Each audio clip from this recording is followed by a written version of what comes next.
सिद्धाणं नमो आयरीयाणं नमो वज्रायाणं नमो लोहे सव्यसाहूनम्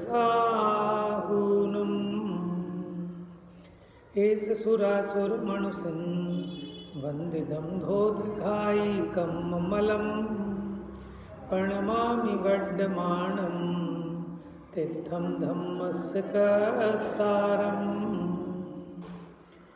page number 430। हे अगगदो समणो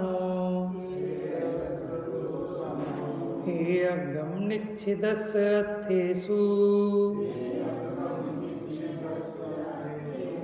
निच्छित्ति आगमदो आगम चेट्ठा तदो जेठा स्वाध्याय से जो जान कर निज अर्थ में एकाग्र है भूतार्थ से वे ही श्रमण स्वाध्याय बस श्रेष्ठ है। तो यहाँ अपनी चर्चा ये चली थी एक गदो समनो एकाग्रता ये श्रवण का चिन्ह है। श्रवण का ही दूसरा नाम श्रामण्य का दूसरा नाम एकाग्रता है।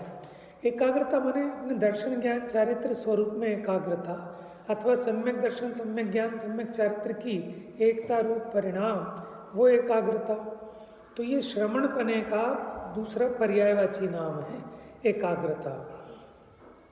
तो जो श्रवण होते हैं वो एकाग्रता को प्राप्त ही होते हैं। और एकाग्रता यज्ञम निच्छिदस्य अर्थेषु अर्थेषु माने अर्थ यानी पदार्थ। तो एकाग्रता किसको होती है? जिसको पदार्थों का निश्चय होता है। निश्चित्ति आगम दो और पदार्थों का निश्चय किससे होता है? आगम के अभ्यास से आगम से। आगम चेष्टा तदो जेठा इसलिए आगम में चेष्टा तदो जेठा उसमें ज्येष्ठ है माने महान है बड़ी। किन में कंपैरेटिव डिग्री बताई थी कल?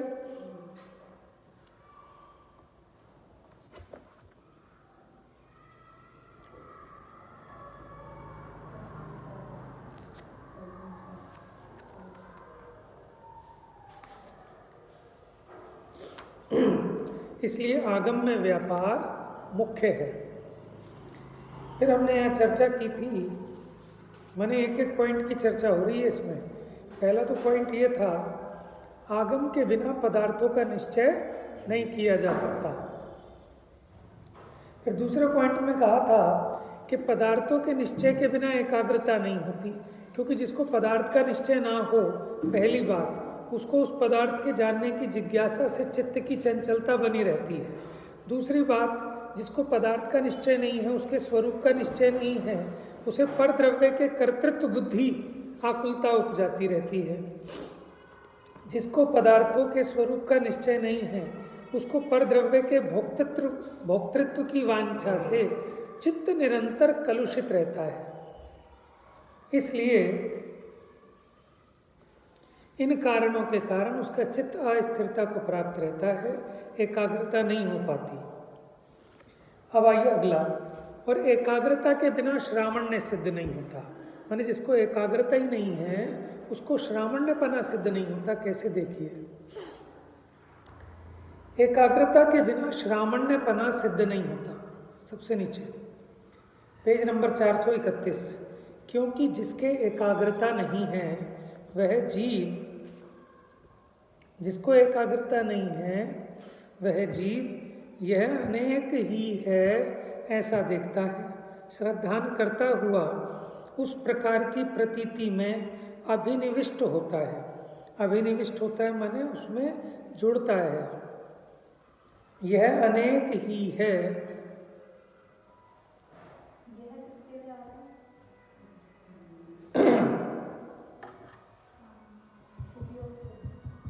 नहीं अपने आत्म स्वरूप के लिए, जिसको अपने स्वरूप में एकाग्रता नहीं है। देखो, एक पना मुख्य होना इसका नाम भी एकाग्रता है। और अनेक पने के कारण विकल्प बने रहते हैं। यह अनेक ही है ऐसा जानता हुआ उस प्रकार की अनुभूति से भावित होता है, और यह अनेक ही है इस प्रकार प्रत्येक पदार्थ के विकल्प से खंडित चित्त सहित सतत प्रवृत्त होता हुआ उस प्रकार की वृत्ति से दुस्थित होता है। देखो यहाँ सिद्ध करेंगे, पहले कह रहे हैं ऐसा देखता है, फिर कह रहे हैं ऐसा जानता है, फिर तीसरा इस प्रकार से प्रवृत्त होता है। क्या? देखो, इसलिए उसे एक आत्मा की प्रतीति, एक आत्मा की प्रतीति। अज्ञानता में क्या होता था कि एक आत्मा को अनेक ज्ञेयों के झलकने से अनेक रूप देखता था और वैसे ही मानता था, वैसे ही जानता था, वैसे ही परिणमित होता था। लेकिन अब क्या हुआ, उसका चित्त एक स्वरूप में लीन हुआ, माने वो आत्मा को अभेद देखता है। नाना ज्ञेयों के ज्ञान से ज्ञान को अनेक खंड खंड रूप न देखकर एक अखंड रूप देखता है, एक अखंड रूप जानता है, एक अखंड रूप ही परिणमित होता है। एक आत्मा की प्रतीति, अनुभूति, वृत्ति स्वरूप। प्रतीति माने श्रद्धा, अनुभूति माने ज्ञान और वृत्ति माने परिणमन। सम्यक दर्शन ज्ञान चारित्र परिणति रूप प्रवर्तमान जो दृषि ज्ञप्ति वृत्ति रूप आत्म तत्व में एकाग्रता है। आत्मा का स्वरूप ही है ना, दर्शन ज्ञान चारित्र रूप, ऐसे आत्मा में एकाग्रता है। उसका अभाव होने से शुद्धात्म तत्व प्रवृत्ति रूप श्रामण्य ही नहीं होता। अब जिसको ऐसे अपने स्वरूप में एकाग्रता नहीं है, जो सम्यक दर्शन ज्ञान चारित्र में माने एकाग्र नहीं है, तो उनको मुनिपना कहाँ से होगा? क्योंकि सम्यक दर्शन ज्ञान चारित्र की विशेषता से ही मुनिपना है। इससे ऐसा कहा गया है कि मोक्ष मार्ग जिसका दूसरा नाम है, ऐसे श्रामण्य की सर्व प्रकार से सिद्धि करने के लिए मुमुक्षु को भगवान अरहंत सर्वज्ञ से उपज्ञ माने भगवान अरहंत द्वारा कहे हुए शब्द ब्रह्म में, शब्द ब्रह्म माने भगवान की दिव्य ध्वनि में जो तत्वोपदेश आया, जो शब्द आए, उन शब्दों को शब्द ब्रह्म कहा, क्योंकि वो ब्रह्म स्वरूप को बताने वाले हैं, इसलिए उनको क्या कहा? शब्द ब्रह्म। जिसका कि अनेकांत रूपी केतन प्रकट है। अनेकांत रूपी केतन माने चिन्ह, उसमें निष्णात होना चाहिए, यानी शब्द ब्रह्म में निष्णात होना चाहिए। तो यह टीका में इन्होंने इस बात की प्रेरणा की कि आगम में चेष्टा ही मुख्य है, क्योंकि आगम के द्वारा ही क्या होता है? पदार्थों का ज्ञान होता है, उनका निश्चय होता है, और पदार्थों का निश्चय होने पर ही एकाग्रता हो सकती है, और एकाग्रता ही श्रामण्यपना है। इसलिए आगम में चेष्टा मुख्य है। अंत में भी कह दिया, इसलिए शब्द ब्रह्म में निष्णात होना चाहिए। माने जो वाचक है उसका क्या वाच्य है, इसका नाम है उसमें निष्णात होना। माने कोई बात कही, लेकिन उस बात का अर्थ समझकर अपने काम को कर ले, इसका नाम है उसमें निष्णात होना। ठीक है, कोरी पंडिताई का नाम नहीं, उसको समझकर अपना काम निकाल ले, समझ में आया, वो है निष्णात। और जो अपना काम ना निकाले, ठीक है, उस पर थीसिस तो लिख दे, है ना, पूरी किताब भी लिख दे, लेकिन अपना काम ना निकाल पाए, समझ में? मैंने कोई इलेक्ट्रिक के ऊपर पूरी बुक लिख दे, लेकिन घर की बिजली गई तो अपने आप 2 तार ना जोड़ पाए, तो ऐसा उसका इलेक्ट्रिक का ज्ञान किस काम का? ठीक है, इसलिए आगम में चेष्टा मुख्य है। उसके बिना श्रामण्यपना ही नहीं हो सकता, उसकी सिद्धि नहीं हो सकती। तो शब्द ब्रह्म में निष्णात होना चाहिए, इसी को कह रहे हैं आगम में चेष्टा मुख्य रखना। भावार्थ, आगम के बिना पदार्थों का निश्चय नहीं होता। अब देखो, ये भी एक प्रश्न है कि आगम के बिना पदार्थों का निश्चय क्यों नहीं होता? क्या आत्मा आगम में दिखाई देता है या अनुभव में दिखाई देगा?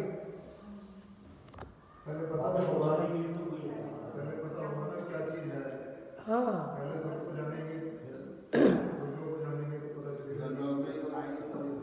हाँ, कोई अगर ये माने कि अनुभव से ही होएगा सब कुछ, तो अनुभव से तो सब मान रहे हैं। कोई कैसा मान रहा है आत्मा को, कोई कैसा, दुनिया भर के दर्शन हैं। कोई आत्मा को अद्वैत ब्रह्म रूप मानता है, कोई परमात्मा का अंश रूप मानता है। अपने अनुभव से क्या माने, ऐसी कपोल कल्पना उनके ज्ञान में आई। और वैसे वो जो मान रहे हैं ना, ये जो इस तरह की मान्यता वो अपने आगम से मान रहे हैं। उन्होंने जैसी अपने गुरु परंपरा से सुनी, लेकिन वो आगम भी तो सही नहीं है। इसलिए इसका भी निर्णय जरूरी है कि कौन, क्योंकि उनकी बातें पूर्वापर विरोधी हैं। उनके स्ववचन बाधित कथन होते हैं, आगे पीछे उनकी बातें कटती हैं, उनकी संगति मिलती नहीं है। ठीक है, और थोड़ा विचार करने पर वो झूठ भाषित हो जाता है। तो इतनी तो सामान्य बुद्धि सब में होती है कि जो इतना तो निर्णय कर सके कि मुझे किससे कराना है। इतना तो ज्ञान प्रथम में चाहिए। आपको अपना इलाज करना है ना, तो ये भी निर्णय आपको इतना करना आना चाहिए कि कौन डॉक्टर ठीक और कौन खराब। तो उसके लिए कितने अनपढ़ आदमी हो, वो भी उसकी वो कर लेता है। 2-4 पेशेंट से पूछ लेगा, इधर उधर पूछ लेगा, यूट्यूब पे देख लेगा, व्यू वगैरह देख लेगा। तो हर आदमी अपनी बुद्धि प्रमाण उतनी परीक्षा करनी तो जानता ही है।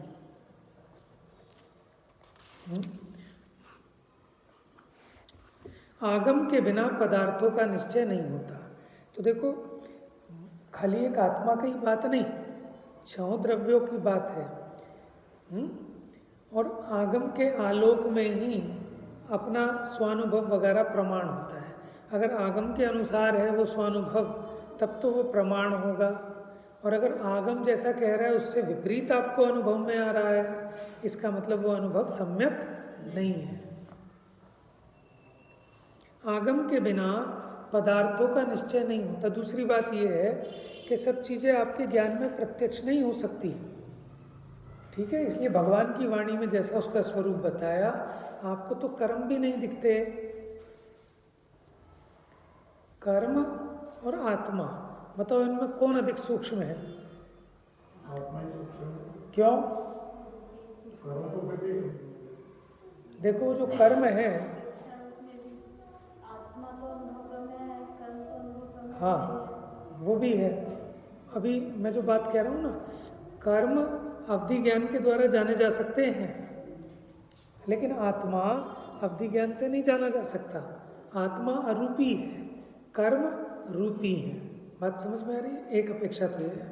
दूसरी अपेक्षा देखो, आत्मा तो मैं स्वयं हूँ, उसका संवेदन तो अपने को होता है ना।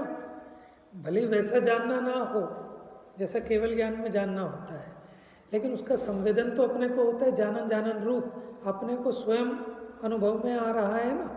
बस इसी से आत्मा की पहचान कराई है। आपको कोई आत्मा के द्रव्य गुण पर्याय जैसे केवल ज्ञान में ज्ञात होते हैं, वैसे ज्ञात नहीं होंगे। समझ में? जैसे माइक दिख रहा है, ऐसे अब अगर आप आत्मा को देखना चाहते हो तो ऐसा तो केवली भगवान को भी नहीं दिखता। क्यों? क्योंकि वो तो अरूपी है। बात समझ में आई? हमने देखने का मतलब नेत्र इंद्रिय से देखना ही समझ रखा है। देखने का मतलब जानने के अर्थ में भी होता है, और जानने के पहले जो सामान्य अवलोकन है वो भी देखने के अर्थ में आता है। ठीक है ना? जरा लड्डू दिखाना कैसा बना है, तो ये लो देख लो। अरे नहीं, खा के देखेंगे। तो खा के भी देखा जाता है कि हाँ, क्योंकि वहाँ जानने के अर्थ में है कि मैं जान के तो देखूं कैसा बना है। पदार्थों के निश्चय के बिना अश्रद्धा जनित तरलता। अब देखो, यहाँ तो स्पष्ट लिख दिया जयचंद जी छावड़ा साहब ने, अश्रद्धा जनित तरलता। अगर पदार्थ का निश्चय नहीं होगा तो उसमें संशय, विपर्य, अनध्यवसाय, अश्रद्धा बनी रहेगी। तो उसके कारण क्या होता है? चित्त व्यग्र रहता है, एकाग्रता नहीं हो सकती।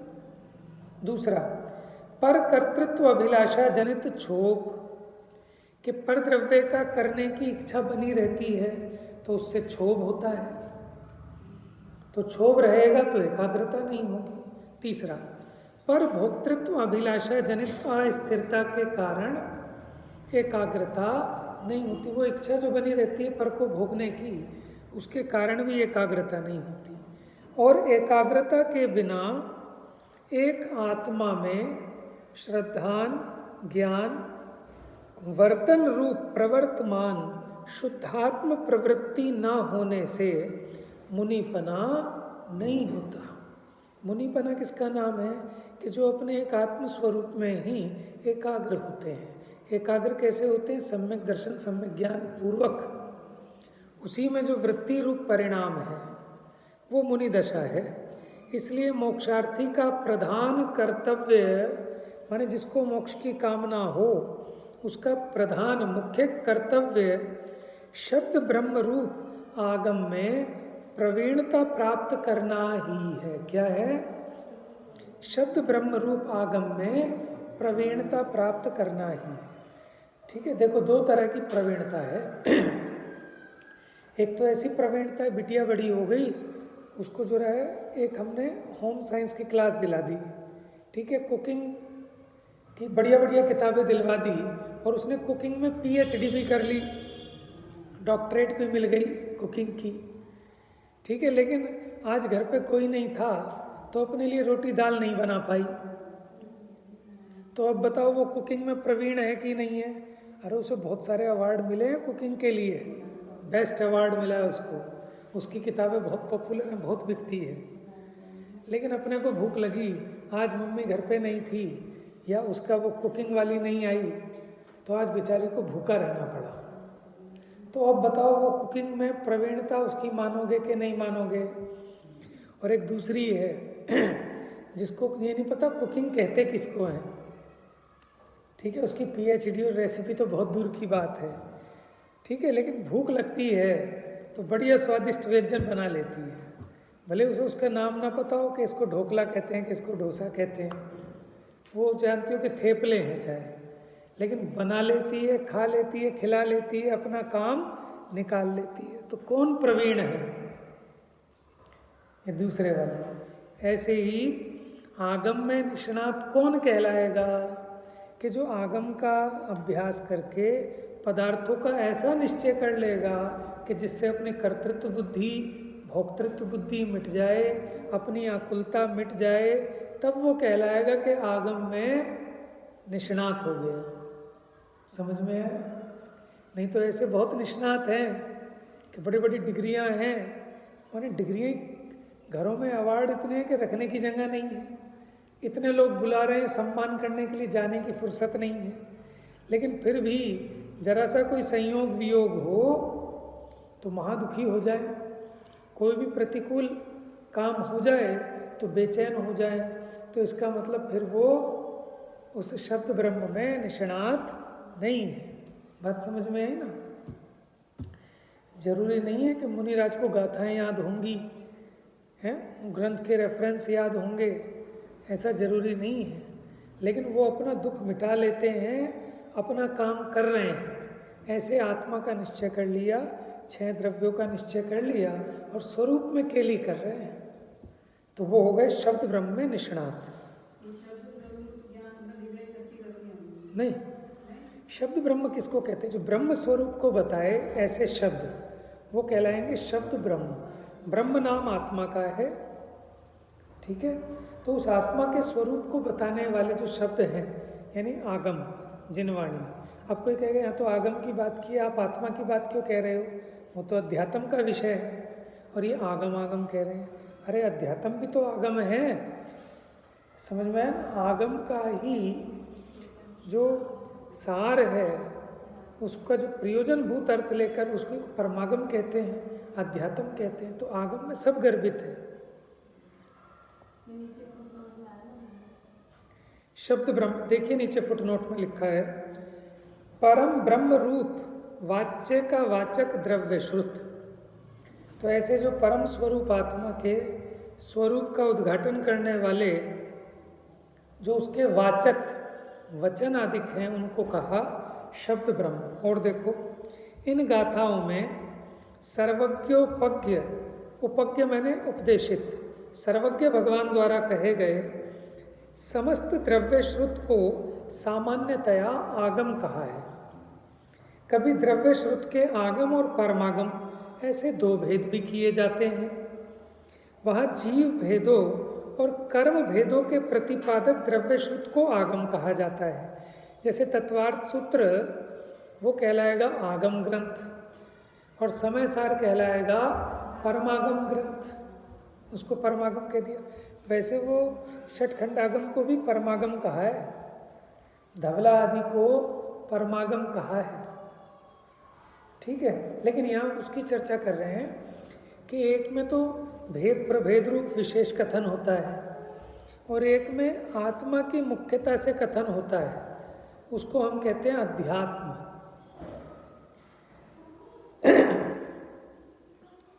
तो जीव भेदों और कर्म भेदों के प्रतिपादक द्रव्य श्रुत को आगम कहा जाता है और समस्त द्रव्य श्रुत के सारभूत चिदानंद एक परमात्म तत्व के प्रकाशक अध्यात्म द्रव्य श्रुत को परमागम कहा जाता है।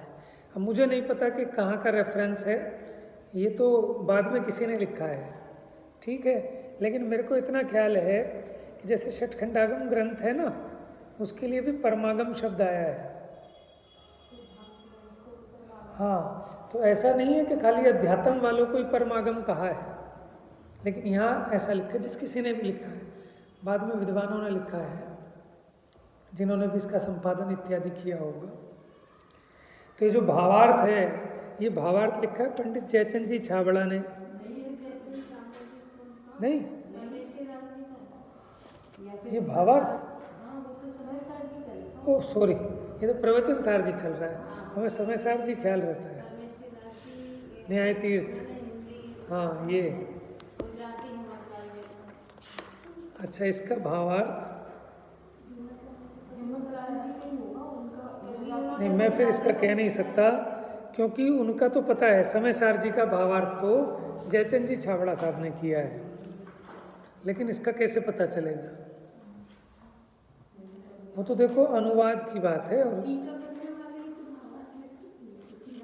नहीं,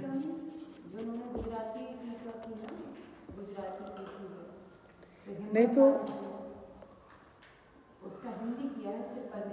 हिंदी रूपांतरकार पंडित परमेष्ठीदास जी हैं इसके,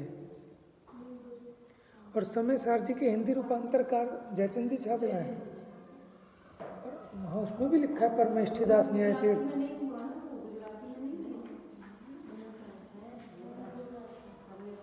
परमेष्ठीदास न्याय तीर्थ जी ने क्या किया, जो गुजराती अनुवाद से हिंदी अनुवाद किया। अब वो गुजराती अनुवाद किसका है? हिम्मतलाल भाई का।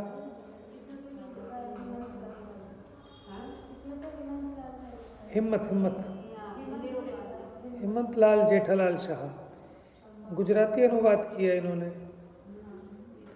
संस्कृत टीका का गुजराती अनुवाद किया। समय सार जी में भी यही है।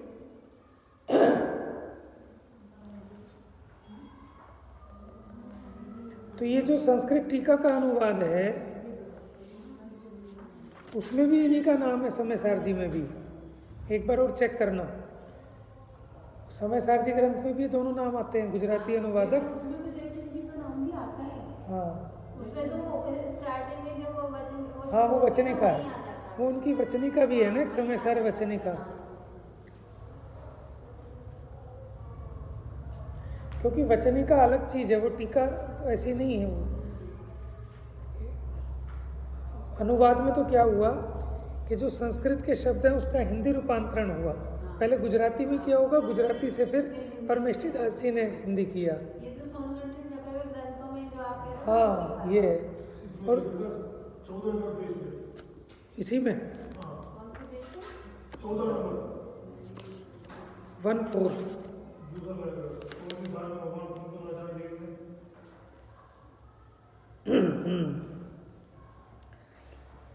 प्रवचन सार में भगवान कुंदकुंद आचार्य देव ने 275 गाथाओं की रचना प्राकृत में की है। अमृतचंद्र आचार्य ने तत्व दीपिका नामक और जयसेन आचार्य ने तात्पर्य वृत्ति नामक संस्कृत टीका की है। पांडे हेमराज जी ने तत्व दीपिका का भावार्थ हिंदी में लिखा है, जिसका नाम बालावबोध भाषा टीका रखा। ये तो देखो, ऐसे तो जैसे वो पांडे राजमल जी ने, वो तो समय सार कलश टीका की है, यहाँ पांडे हेमराज जी ने तत्व प्रदीपिका का भावार्थ हिंदी में लिखा है, जिसका नाम बालावबोध भाषा टीका रखा। फिर हिंदी प्रवचन सार में मूल गाथाएं, दोनों संस्कृत टीकाएं और श्री हेमराज जी कृत हिंदी बालावबोध भाषा टीका मुद्रित हुई है। इसका मतलब ये जो भावार्थ है फिर ये इनका ही होना चाहिए, पांडे हेमराज जी का। दोनों संस्कृत टीकाएं श्री हेमराज जी कृत हिंदी बालावबोध भाषा टीका मुद्रित हुई है। अब इस प्रकाशित गुजराती प्रवचन सार में मूल गाथाएं, उनका गुजराती पद्यानुवाद, संस्कृत तत्व दीपिका टीका और उन गाथा व टीका का अक्षरशः गुजराती अनुवाद प्रकट किया गया है। जहाँ कुछ विशेष स्पष्टीकरण की आवश्यकता हुई वो कोष्ठक में अथवा भावार्थ में या फुटनोट में स्पष्टता की गई है। ये उस स्पष्टता करने में बहुत सी जगह श्री जयसेन आचार्य की तात्पर्य वृत्ति अत्यंत उपयोगी हुई है और कहीं कहीं श्री हेमराज जी कृत बालावबोध भाषा टीका का भी आधार लिया है। श्री परम श्रुत प्रभावक मंडल द्वारा प्रकाशित प्रवचन सार में मुद्रित संस्कृत टीका को हस्तलिखित प्रतियों से मिलान करने पर उसमें कहीं कहीं जो अल्प अशुद्धियाँ मालूम हुई वो इसमें ठीक कर ली गई हैं। इसका मतलब ये जो भावार्थ है कि बालावबोध टीका का भी पूरा का पूरा नहीं है, वो कुछ अंश उसमें से लिया गया है, कुछ जयसेन आचार्य की टीका में से लिया गया है, तो ये बाद में किया है। फिर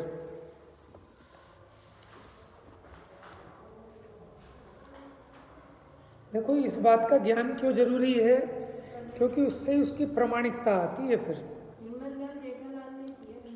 देखो नेक्स्ट पैराग्राफ में दिया है और 14 नंबर पेज पे ही हाँ नीचे और लास्ट वाला यह अनुवाद करने का महाभाग्य मुझे।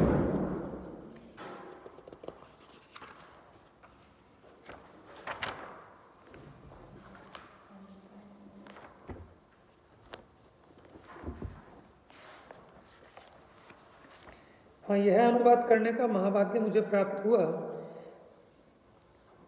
अनुवाद करने की संपूर्ण शक्ति मुझे गुरुदेव से प्राप्त हुई। परमोपकारी सदगुरुदेव के पवित्र जीवन के परिचय बिना तथा उन शास्त्रों का अर्थ ढूंढ निकालने के लिए एकमात्र शक्ति कहाँ से आती है।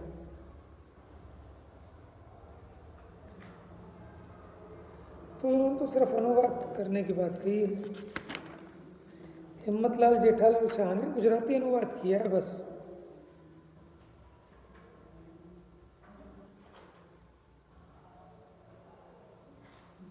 और इसका मतलब ये भावार्थ भी इन्होंने ही लिखा है। फिर गुजराती में लिखा होगा इन्होंने। हिंदी ट्रांसलेशन ये परमेष्ठीदास जी ने कर दी। पता है जब हम शुरू में पढ़ने लगे समय सार जी, तो कई लोग कहते थे कि इन्होंने सब चेंज कर दिया है। ये सोनगढ़ वालों ने, जयपुर वालों ने ये मूल गाथाओं के अर्थ चेंज कर दिए हैं। क्यों? जैसे लाल मंदिर वगैरह से जो छपे हुए शास्त्र होंगे, एक आध प्रतियां जैसे यहाँ रखी हैं, तो एक्चुअल में क्या वहाँ ज़्यादातर ना जयसेन आचार्य की टीकाएं मुझे लगता है फेमस है, वो उसको देख के चलते हैं। और यहाँ अपने यहाँ चली ज़्यादातर अमृतचंद्र आचार्य की टीका। तो अनुवाद में तो कोई गड़बड़ कर ही नहीं सकता।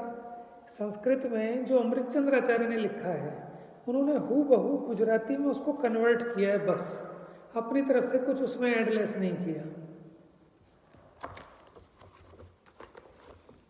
और देखो समझदार व्यक्ति अगर अलग से कुछ लिखता है ना, तो फिर उसको ब्रैकेट में, कोष्ठक में या फुटनोट में, जिससे आप ये समझ जाएं कि ये मूल गाथा का अंश नहीं है।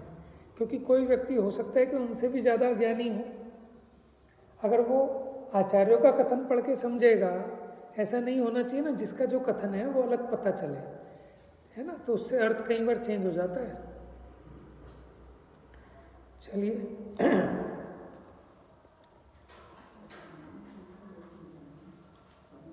तो मोक्षार्थी का प्रधान कर्तव्य शब्द ब्रह्मरूप आगम में प्रवीणता प्राप्त करना ही है। अब आगमहीन के मोक्षाख्य कर्म क्षय नहीं होता। आख्य आख्यान होता है ना, कथन, व्याख्यान, आख्य। तो मोक्षाख्य माने मोक्ष के नाम से कहा जाने वाला कर्म क्षय, उसी को तो मोक्ष कहते हैं। वो कर्म क्षय नहीं होता। किसको? कि जो आगमहीन है, ठीक है, जो आगम को नहीं जानता, आगम से पदार्थों को नहीं जानता, उसके कर्म क्षय नहीं हो सकता। आइए गाथा 233। आगमहीनो समणो नेव पाणम परम वियाणादि अविजानन्तो अर्थे खवेदिकं माणिकिद भिक्खु।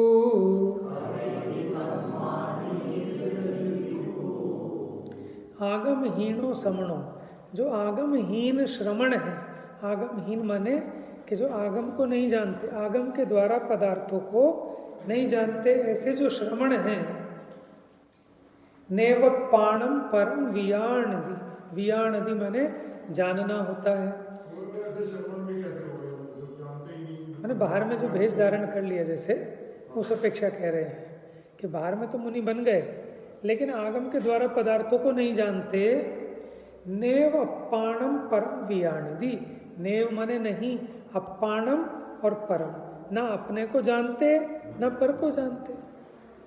अविजानन्तो अर्थे, इसका मतलब जो पदार्थ को नहीं जानते, खवेदि कम्माणिकिद भिक्षु, तो वो भिक्षु, भिक्षु माने ये श्रमण, खवेदी माने क्षय करना, कम्माणी तो कर्मों का क्षय कैसे कर सकता है, उसको कैसे होगा कर्मों का क्षय? कि जो आगम को नहीं जानते तो वो अपने और पर को भी नहीं जानते, इसका मतलब वो पदार्थों को नहीं जानते, तो उनके कर्मों का क्षय कैसे हो सकता है? कि मुझे किसको सुखी करना है इसकी खबर नहीं है। माने हमारा कोई बीमारी हो तो डॉक्टर को जाएं कि साहब किसको दिखाना है, कि पता नहीं साहब, कि कौन दुखी है, पता नहीं साहब, तो कैसे इलाज होगा उसका? तो सबसे पहले आपा पर का ज्ञान तो चाहिए ना।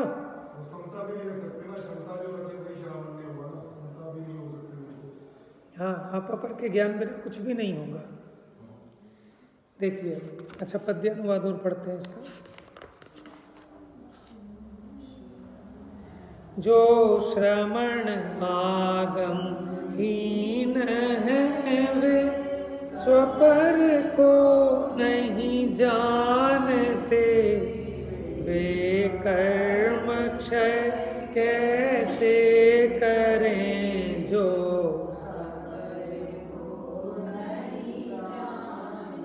स्व और पर का जानना सापेक्ष है।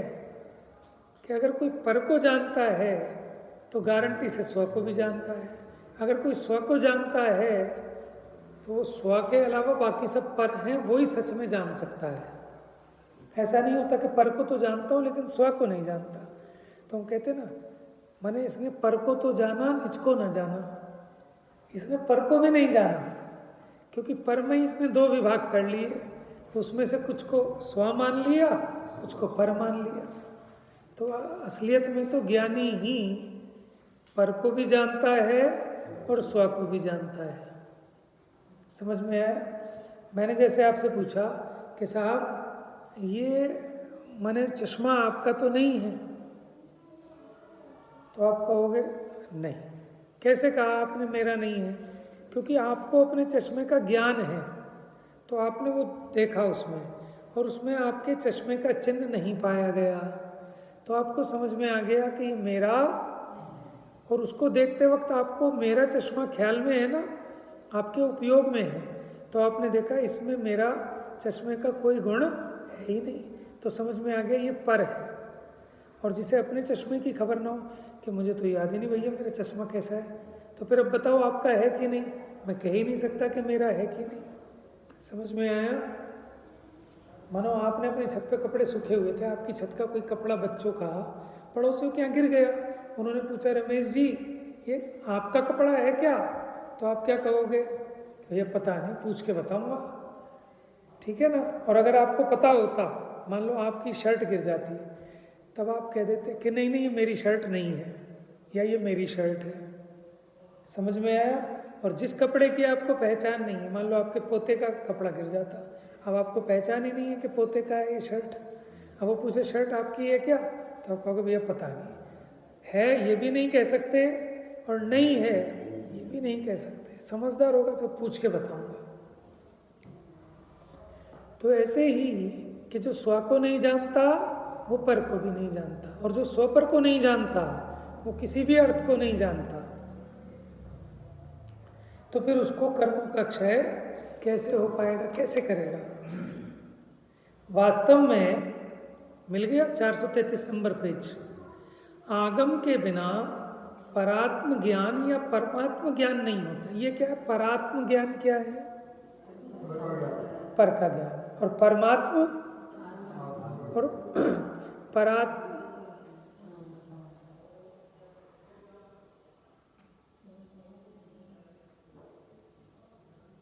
देखो इसमें दो शब्द हैं, परात्म, पर और आत्म माने अपना, यानी स्वपर भेद विज्ञान नहीं होता।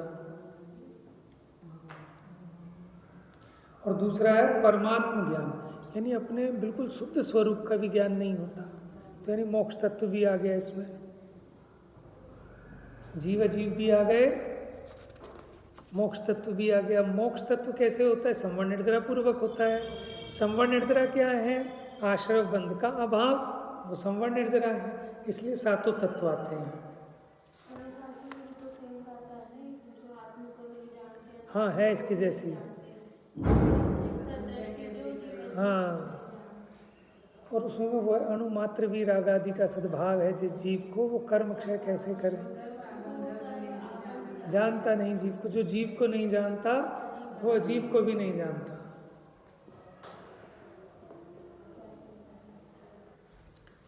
तो वास्तव में आगम के बिना परात्म ज्ञान, देखो मैं कह रहा था पर का ना एक अर्थ और होता है,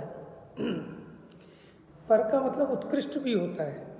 आप अगर ये देखें, चिदानंदेक स्वरूपाय परात्मने ज्ञानानंद, देखो हाँ परात्मने, तो परात्मने का अर्थ उत्कृष्ट आत्मा भी होता है, और यहाँ परात्मने का मतलब स्वपर है। वो है ना पहला क्लास, चिदानंदेक रूपाय जिनाय परात्मने, हाँ नहीं वो तो परमात्मा प्रकाश का है।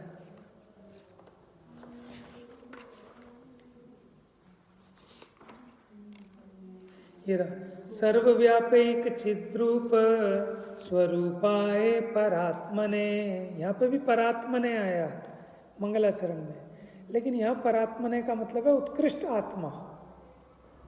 पर शब्द के दो अर्थ होते हैं, ठीक है? परा माने उत्कृष्ट, परा माने उत्कृष्ट, तो यहाँ लिखा परात्मने यानी उत्कृष्ट आत्मा का। सर्वव्यापक चिद्रूप स्वरूपाय परात्मने स्वोपलब्धि प्रसिद्धाय ज्ञानानंदात्मने नमः। अब मुझे कौन बताएगा इसमें किसको नमस्कार किया? कि सर्वव्यापी माने सबके ज्ञाता दृष्टा, एक चिद्रूप स्वरूप परात्मने, परात्मने माने उत्कृष्ट आत्मा, हाँ सिद्धात्मा, स्वोपलब्धि प्रसिद्धाय कि जो स्वानुभव से प्रसिद्ध है जिसका स्वरूप, ज्ञानानंदात्मने नमः, ऐसे ज्ञान और आनंदमयी उत्कृष्ट आत्मा को नमस्कार करता हूँ। सारे अर्थ ले लो आप जैसे लेना चाहो। हाँ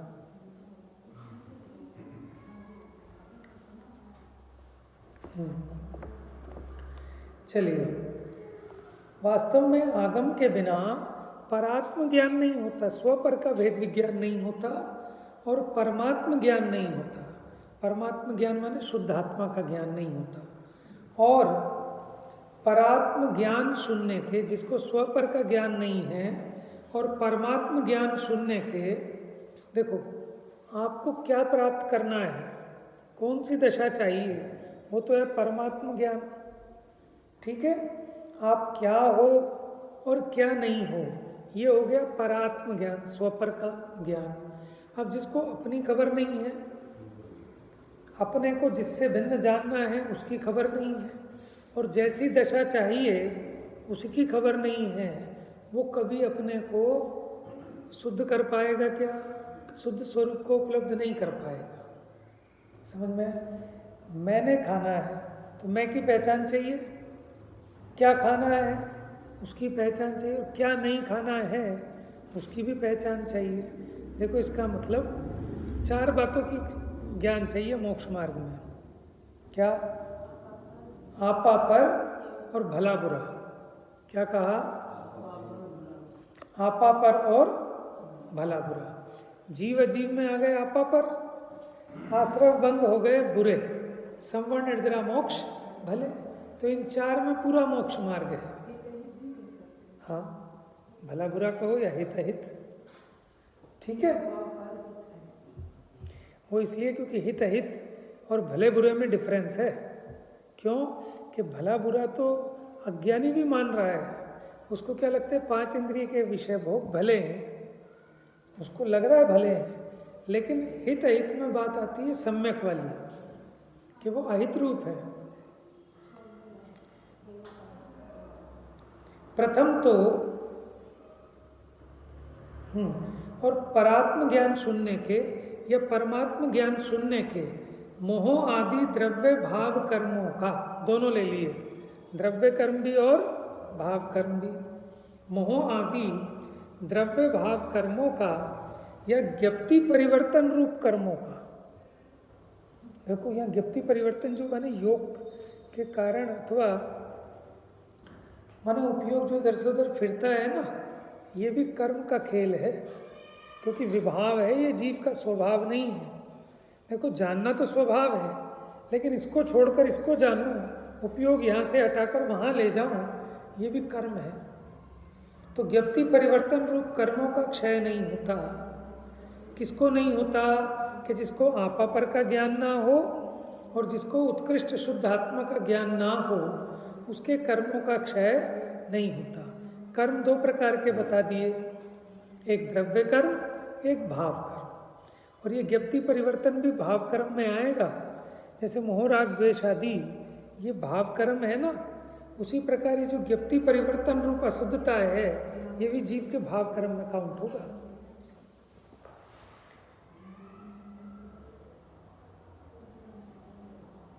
वह इस प्रकार है। प्रथम तो आगम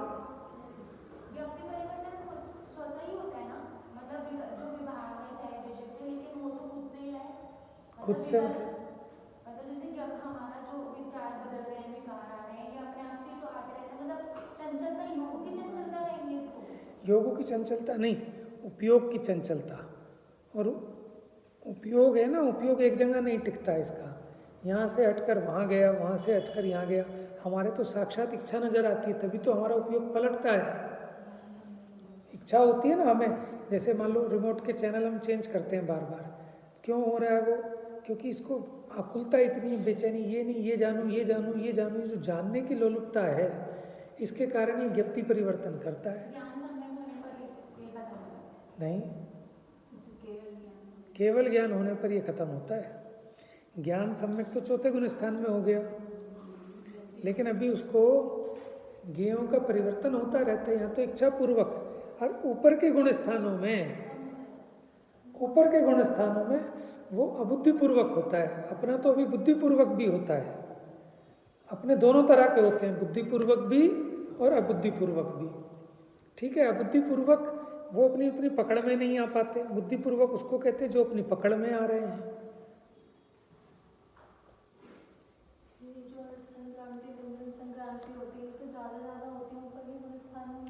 देखा तुमने? ज़्यादा मिलेगा भी नहीं, वो ज़्यादा है नहीं। वो तो सिर्फ वहाँ सिर्फ इतना बताया कि पर का जानना भी होता है, बस। ये तो मिल गया ना, व्यंजन संक्रांति अर्थ नहीं मिला? अच्छा, ये 7वें अध्याय में मिलेगा मेरे ख्याल से, या 9वें, उसमें रहस्यपूर्ण चिट्ठी में। नहीं, पक्का मोक्ष मार्ग प्रकाशक का है। देख ली तो फिर 7वें अध्याय में पक्का। चलो मैं भी ढूंढूंगा, मैं भी, हाँ होता है ना कई बार ऐसा। पक्का है 7वें अध्याय में, जहाँ उसने कहा, मैं बताता हूँ कहाँ मिलेगा, जहाँ उसने कहा ना कि अपने को जानने से तो कर्मों का क्षय होता है, और पर को जानने से कर्मों का बंध होता है। तो वहाँ उन्होंने कहा निर्विचारी होने का नाम निर्विकल्पता नहीं है। ये विषय मिल गया। चलो मैं भी देख लूँ। इसी में मोक्ष मार्ग प्रकाशक।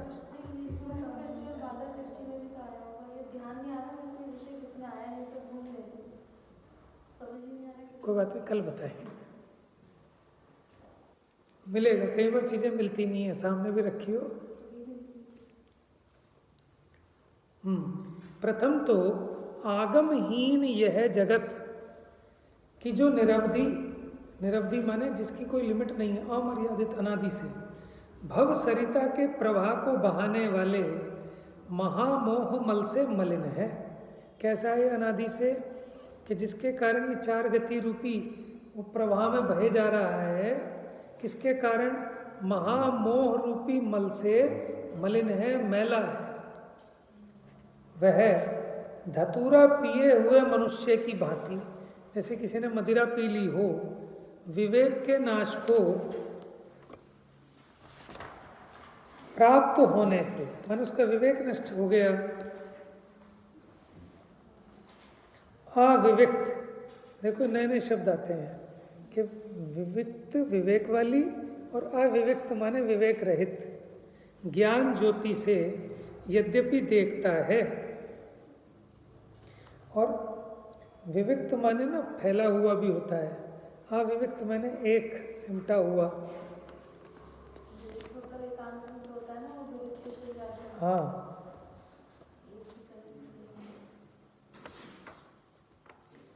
तुम धतूरा पिए हुए मनुष्य की भांति विवेक के नाश को प्राप्त होने से अविविक्त ज्ञान ज्योति से यद्यपि देखता है, तथापि उसे स्वपर निश्चायक आगम उपदेश पूर्वक स्वानुभव के अभाव के कारण, क्योंकि उसने आगम का सेवन नहीं किया इसलिए उसे पदार्थों का निश्चय नहीं है, और उस निश्चय पूर्वक जैसे स्वानुभव होना चाहिए उसका अभाव है। इस कारण आत्मा में और आत्म प्रदेश स्थित शरीर आदि द्रव्यों में, क्योंकि जहाँ आत्मा के प्रदेश हैं वहीं शरीर के प्रदेश भी हैं, इनमें तथा उपयोग मिश्रित मोह राग द्वेष आदि भावों में ये पर है और ये स्व है, ऐसा भेद ज्ञान सिद्ध नहीं होता। देखो, एक तो हो गया दो द्रव्यों में भेद विज्ञान, शरीर और आत्मा में, दूसरा स्वभाव और विभाव में, कि वहीं ज्ञान है और वहीं रागादिक भी है, उनमें भेद ज्ञान नहीं होता। तथा उसे परमात्म निश्चायक आगम उपदेश पूर्वक स्वानुभव के अभाव के कारण, जिसके त्रिकाल परिपाटी में विचित्र पर्यायों का समूह प्रकट होता है, ऐसे अगाध गंभीर स्वभाव विश्व को ज्ञेय रूप करके प्रतपित ज्ञान स्वभावी, प्रतापवान ज्ञान स्वभावी एक परमात्मा का ज्ञान भी सिद्ध नहीं होता। मैंने उसे पूर्ण दशा का भी ज्ञान नहीं है, उस आत्मा की शुद्ध दशा कैसी होगी इसका भी ज्ञान नहीं है। अब आपको एक पत्थर मिला, अब अगर आपको ज्ञान हो कि इसको तराशने पर ये बिल्कुल ऐसा हीरा बन जाएगा जैसा जोहरी के शोरूम में रखा है, समझ में, शुद्ध दशा का आपको ज्ञान होगा, तब आप उस पर मेहनत करोगे, तराशोगे, ठीक है। और स्वपर का भी ज्ञान होना चाहिए कि ये हीरे का पत्थर है कि बेकार का पत्थर है, तो स्वपर का भी ज्ञान हो और उसकी उस शुद्ध दशा का भी ज्ञान हो, तब आपका मोक्ष मार्ग बनता है, तब वो श्रवणपना होता है। तो इसलिए उसको परमात्मा का ज्ञान भी सिद्ध नहीं होता, स्वपर का ज्ञान नहीं, परमात्मा का ज्ञान नहीं।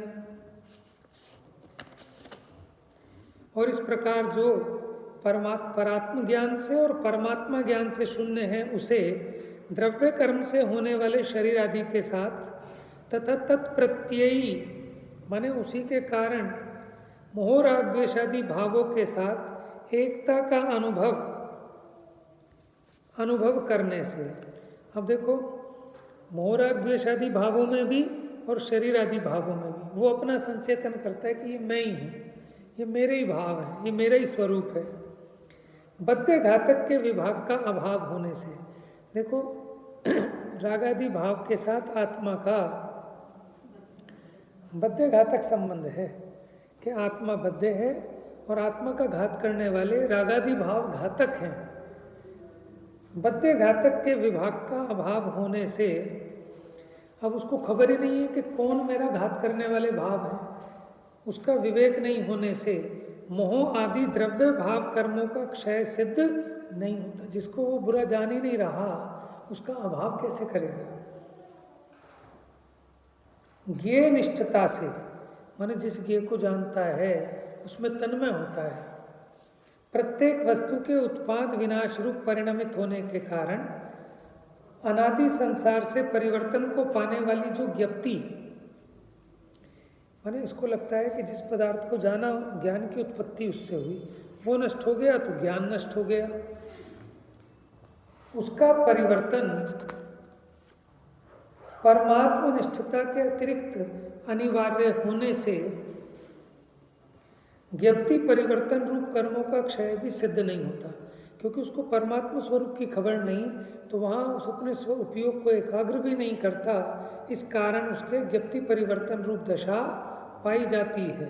इसका मतलब ज्ञप्ति परिवर्तन रूप उस कर्म का क्षय भी सिद्ध नहीं होता। इसलिए कर्म क्षयार्थियों को, माने जो कर्मों का क्षय करना चाहते हैं अथवा जो मोक्षार्थी हैं, वो सर्व प्रकार से आगम की पर्युपासना करना योग्य है।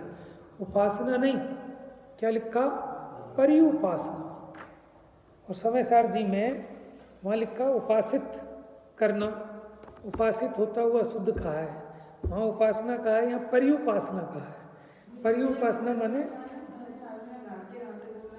है नहीं, बद्ध घातक बोला, पीपल का उदाहरण दिया ना, पीपल में लाख उत्पन्न हो जाती है, उसके साथ वो उसका घात करती है, होती उसी में से है। ऐसे रागादि भाव आत्मा में ही उत्पन्न हुए, लेकिन आत्मा के स्वभाव के घातक हैं, इसलिए बद्ध घातक संबंध है।